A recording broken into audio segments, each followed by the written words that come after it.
우리가 경매에서 배워야 될 것, 공부해야 될 것으로서는 물건 분석이 있고, 그 다음에 권리 분석이 있고, 절차 분석이 있고, 이 세 가지 분석이 있다라고 했습니다. 물건 분석은 경매로 나온 물건이 돈 되는 물건이냐 아니냐라고 하는 그 투자 가치를 분석하는 것이 바로 물건 분석입니다. 돈 되는 물건이다 라고 해서 물건 분석에 좋은 점수가 나오면 그 다음에 권리관계 하자는 없는가, 혹시 내가 책임져야 되는 그런 권리관계는 없는가 라고 하는 것을 분석하는 것이 바로 두 번째 파트로서 권리 분석이라는 겁니다. 권리 분석의 결과 인수되는 부담이 없다 또는 인수되는 것이 있다라고 하더라도 최저가가 저감됨으로 인하여 그 위험이 분산되었다라고 한다면 경매 절차 내에서 가장 유효적절하게 행동할 수 있는 효과적인 행동 양식은 무엇인가 라고 하는 것을 배우고자 하는 것이 절차 분석입니다. 우리가 지난 시간까지 물건 분석에 관한 부분을 살펴봤습니다. 그래서 물건 분석과 관련해서 첫 번째로 어느 지역을 우리가 투자 대상으로 삼을 것인가, 어느 지역으로 간다라고 한다면 그 지역에 어디로 갈 것인가, 또 어느 물건에 투자한다라고 한다면 투자 타이밍을 어떻게 잡아갈 것인가, 이런 개괄적인 얘기들을 물건 분석의 기초 이론으로 설명했습니다. 그리고 지난주에 어떤 물건에 대하여 미래 가치를 파악하려고 하게 되면 국가에서 어떠한 공법적 규제를 가하고 있는가, 이 공법적 규제가 나한테 유리한가 불리한가, 불리하다라고 한다면 얼마나 불리한 것인가, 불리하다라고 한다면 그 불리한 그런 규제를 내가 해결할 수 있는가, 이런 것을 보고 투자 가치를 결정하고자 할 때에 이게 부동산의 공법적 규제에 관한 분석을 살펴봤습니다. 그래서 지난주까지는 물건 분석에 관한 그런 얘기를 했습니다. 오늘은 권리 분석의 기초 이론입니다. 권리 분석 기초 이론으로서 교재 권리의 물건과 채권이라고 하는 얘기부터 시작해서 살펴보도록 할 겁니다. 교재로서는 83페이지입니다. 오늘은 권리 분석에 관한 총론적인 얘기를 하고, 그 다음에 다음 시간부터는 이제 권리 분석 파트로 들어가게 되면 구체적인 그 분석해야 될 내용들의 권리에 대하여, 저당권에 대하여, 가압류에 대하여, 그 다음에 전세권에 대하여, 임차권에 대하여, 유치권에 대하여, 지상권에 대하여 구체적인 개별 강론으로 들어가서 그런 권리 하나하나를 분석해 나갈 겁니다. 오늘은 총론적인 분야로서 권리 분석에 관한 기초이론을 설명하도록 할 겁니다.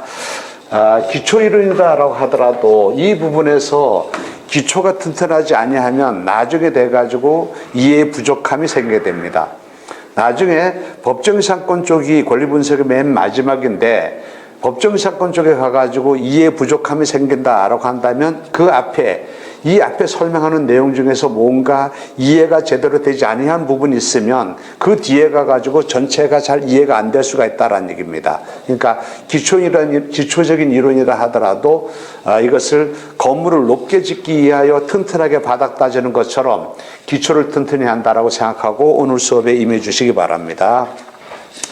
먼저 물건과 채권이라는 얘기를 하도록 하겠습니다. 재산권은 크게 물건이 있고 채권이 있습니다. 물건과 채권에 관한 얘기는, 물건은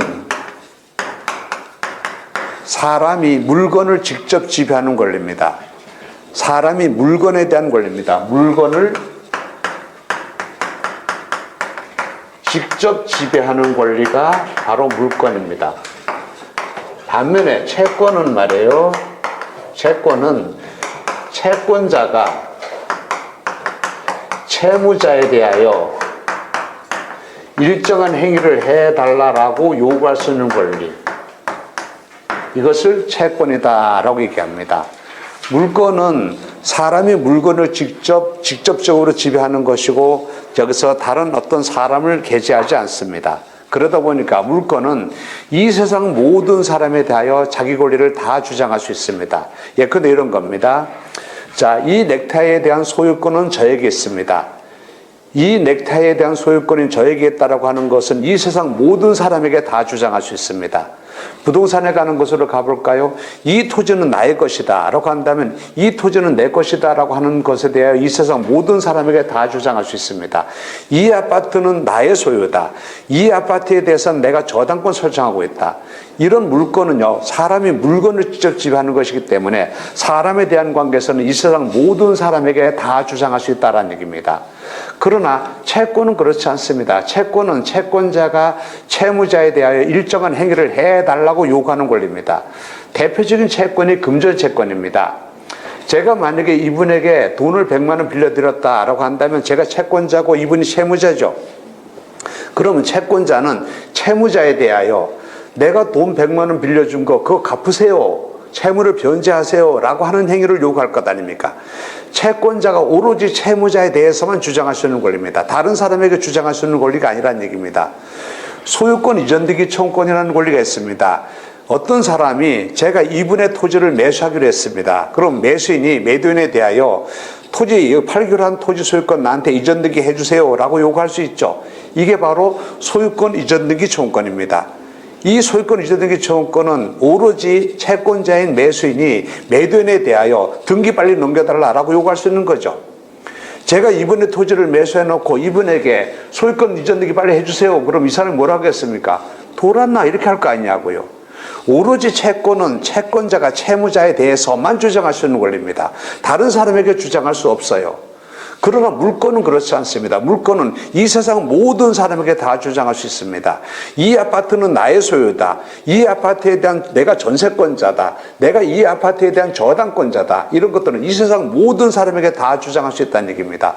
이 세상 모든 사람에게 다 주장할 수 있으니까 어떻게 나타나는가? 예컨대 이렇게 된단 말입니다. 갑소의 아파트에 을이라는 사람이 저당권 설정했습니다. 이 아파트가 5억짜리다라고 합시다. 저당권 설정하면서 돈을 2억 원 빌려줬습니다. 저당권이라고 하는 것은 저당 목적물을 직접 지배하는 권리가 저당권입니다. 따라서 이것은 을은 이 저당권자는 갑에 대해서만 주장하는 것이 아니라 이 세상 모든 사람에 대하여 자기의 저당권을 주장할 수 있습니다. 그래서 갑이 저당권이 설정된 상태로서 다른 사람 병에게 이 아파트를 팔았습니다. 팔면 나중에 을은 갑을 상대로 하여 돈 2억 원 달라라고 하고 돈 2억 원 변제하지 아니하면 추급하여 쫓아가서 저당 목적물에 추급하여 쫓아가서 이 말입니다. 쫓아가서 이 저당 목적물에 대한 경매를 신청한단 말입니다. 그럼 보세요. 병이라는 사람은 어떻게 됐습니까? 저당권이 설정된 부동산을 매수하려고 하게 되면 이 저당권은 나에게도 영향을 미치는 거지. 갑이라는 사람에 대한 권리가 아니라 저당 목적물을 직접 지배하는 권리란 말입니다. 사람이 누구냐는 상관이 없어. 이 저당 목적물인 건물의 소유자가 갑이냐 병이냐 이게 중요하지 않단 말입니다. 그래서 이게 나중에 을은 병에 대한 관계에서 쫓아가서 이 건물에 대한 경매를 신청할 수 있습니다. 그럼 병은 갑으로부터 5억짜리 건물을 살 때 저당권이 설정되어 있으면 어떻게 되는 겁니까? 둘 중에 하나의 방법을 선택해야 되겠죠. 어떻게 되겠습니까? 중도금 지급하면서 저당권 말소 등기해달라. 그래서 내가 아무런 부담이 없는 부동산을 취득하도록 해달라라고 하든지 아니면요. 5억짜리 부동산을 저당 채무 2억 원 끌어안고 3억 원에 사든지 둘 중에 하나의 방법을 선택해야 될 것 아닙니까? 저당권은 이처럼 사람에 대한 권리가 아니라 저당 목적물을 직접 지배하는 권리라는 얘기입니다. 그래서 이 세상 모든 사람에 대하여 다 주장할 수 있는 권리다라는 얘기입니다. 물건은 이 세상 모든 사람에게 다 주장할 수 있는 권리다라고 했는데 이 세상 모든 사람 중에는 누구도 포함됩니까? 이게 경매로 나온 물건이라고 한다면 낙찰자도 이 세상 모든 사람 중에 한 사람이잖아. 따라서 물건은 원칙적으로 낙찰자에 더 영향을 미칠 수 있다라는 얘기입니다. 그래서 물건은 내가 이 세상 모든 사람에게 다 영향을 미칠 수 있으므로 영향을 받을 모든 사람에게 내가 너에게도 미칠 수 있는 영향을 미칠 수 있는 그런 강력한 대세적인 권리가 있다는 것을 널리 알려야 됩니다. 공시해야 된다는 얘기입니다. 그래서 부동산에 대한 권리는 등기부에 등기해라. 등기해야만이 권리를 인정해 주겠다. 등기하지 않으면 인정하지 않겠다. 라고 공시하라라고 요구하는 거란 말입니다. 그러나 채권은 공시할 필요가 없습니다. 왜 그렇습니까? 내가 물건을 갖고 있으면 물건은 이 세상 모든 사람에게 다 효력을 미칠 수 있는 거죠. 채권 어떻습니까? 오로지 채권자가 채무자에 대해서만 권리를 주장할 수 있잖아. 그 법률상의 효과가 채권자, 채무자 두 사람 사이에서 발생하는 거잖아. 두 사람 사이에 발생하는 거니까 그 두 사람 채권자, 채무자만 알면 되는 거죠. 다른 사람이 굳이 알 필요 없잖아. 다른 사람에게 이 관계를 알 필요도 없잖아요. 그래서 채권은 공시할 필요가 없는데 물건은 공시할 필요가 있다라고 하고, 그래서 부동산에 가는 물건은 등기해야 한다라고 하는 겁니다. 자, 그 다음에 물건은, 그럼 이런 물건은 어떤 종류가 있냐라고 하게 되면 물건은 크게 점유권이라는 것이 있고 본권이라는 것이 있습니다. 본권이라는 것이 있습니다. 점유권은 어떤 물건을 사실상 지배하면 그 사실상 지배에 인정되는 일정한 힘을 점유권이다라고 얘기합니다. 사실상 어떤 물건을 지배하고 있으면 점유하고 있다라고 하고, 제가 이 물건을 이렇게 가지고 있습니다. 그럼 내가 이걸 점유하고 있는 겁니다. 내가 품에 소지하고 있습니다. 이것도 점유하고 있는 겁니다. 점유하고 있다라고 하는 말은 내가 악지하고 있는 거, 이걸 쥐고 있는 거, 소지하고 있는 거, 품에 갖고 있는 거, 이것뿐만 아니라 일정한 시간적 계속성을 갖고 타인의 간섭을 배제할 수 있는 상태다라고 한다면 점유하고 있는 거예요. 예를 들어 볼까요? 여러분이 여기 수업 들어오시면서 주차장에다가 차를 파킹해 놓고 오셨습니다. 떨어져 있죠, 장소적으로. 그래도 어떻습니까? 여러분이 키 잠그고 오셨잖아. 그 차는 여러분의 사실상 지배하에 있는 거죠. 따라서 그 차는 여러분들이 점유하고 있는 거다, 이 말입니다. 여러분이 살고 있는 여러분 소유의 아파트, 또는 여러분이 새 살고 있는 아파트든 어떻게 점유하고 있는 아파트 문 닫고 잠그고 와서 여기서 강의 듣고 계십니다. 그러면 여러분이 소유하고 있는, 또는 새 사는 그 아파트는 여러분이 점유하고 있는 거죠. 어떤 물건을 사실상 지배할 때 이것을 점유라고 하고, 자, 그 점유에 대하여 인정되는 일정한 힘을 점유권이다라고 한단 말입니다. 그럼 본권은 뭐냐면은 점유를 정당하게 하는 권리, 점유할 수 있는 권리를 본권이다라고 합니다. 본권의 대표적인 것은 소유권이고, 소유권 이외에 제한물권이다라고 하는 물건이 있습니다. 뒤에 설명드리겠습니다. 점유할 수 있는 권리, 자, 점유를 정당하게 하는 권리를 본권이라고 하는데, 소유권이 있고 제한물권이 있습니다. 제한물권은 다시 용익물권이 있고 담보물권이 있습니다. 그리고 용익물권으로서는 지상권, 지역권, 전세권이라는 권리가 있고, 그 다음에 담보물권으로서는 유치권, 질권, 저당권, 이런 권리가 있습니다. 그래서 우리 민법상 나타나는 권리들은 총 8개의 권리가 나타나는데, 가장 기본적인 권리로서 점유권이라는 권리가 있고, 본권의 가장 기본적인 권리로서 소유권이라는 것이 있다는 얘기입니다. 본권의 의미는 뒤에서 다시 얘기하도록 하겠습니다. 그리고 점유권과 소유권 외에, 자, 용익물권으로서 지상권, 지역권, 전세권이라는 것과, 그 다음에 담보물권으로서 유치권, 질권, 저당권이라는 권리. 그래서 총 8가지의 물건이 있습니다. 그런데 점유권과 소유권은 기본적으로 깔고 가는, 베이스로 깔고 가는 것이고, 앞으로 우리가 권리 분석하면서 이런 내용들을 살펴볼 겁니다. 지금 수많은 용어들이 나온다라고 하더라도 겁먹지 마시기 바랍니다. 이런 겁니다. 지상권, 지역권, 전세권, 유치권, 질권, 저당권, 이런 것이 나오는데, 자, 여기서 먼저 뺄 것부터 얘기하겠습니다. 질권이라는 권리는, 이거는 우리가 공부할 필요가 없습니다. 질권은 동산 또는 유가증권을 대상으로 하는 권리입니다. 동산 또는 권리를 대상으로 하는 권리입니다. 그래서 부동산을 대상으로 하는 것이 아닙니다. 그래서 질권은, 이거는 우리가 관심 갖지 않아도 좋습니다. 그 다음에 지역권이라는 권리는 사실상 이건 법조문에만 나타나는 것이고 우리가 실무상 만나기가 힘듭니다. 그래서 이것도 알 필요 없습니다. 나중에 자 담보물건으로 가장 기본이 되는 권리가 저당권이고 저당권을 공부하게 되고 그 다음에 나중에 자 전세권과 임차권을 공부하게 될 것이고 그 다음에 유수지권을 공부하고 나중에 법정상권을 공부하면서 지상권을 공부하도록 할 겁니다. 오늘은 이런 수많은 용어들에 대하여 이름만 낯설지 않게 이름만 알아둔다라고 생각하시기 바랍니다. 얘들하고 여러분 인사 텄다라고 생각하면 됩니다. 어떻게 인사 텄다고요? 안녕하세요. 저 지상권이라고 합니다. 지상권이 여러분에게 인사드렸습니다. 안녕하세요. 저 유치권이라고 합니다. 유치권이라는 애가 여러분한테 인사드렸단 말입니다. 이런 식으로 안녕하세요. 저 전세권이라고 합니다. 여러분은 인사드렸다고 생각하면 됩니다. 앞으로 구체적으로 이런 권리들이 어떤 것이다라는 것을 공부해 나가도록 할 겁니다. 그럼 여기서 제한물권이다, 용익물권이다, 담보물권이다 라고 하는 말이 무엇인가 라고 하는 것을 이해 편의상 설명하도록 하겠습니다. 소유자는 어떤 사람이 어떤 물건을 소유하고 있다고 한다면 예컨대 갑이라는 사람이 이 물건을 소유하고 있다고 한다면 소유자는 그 소유하는 물건에 대하여 사용가치도 지배하고 교환가치도 지배하고 사용가치와 교환가치를 전면적 포괄적으로 지배합니다. 이게 소유권의 내용입니다.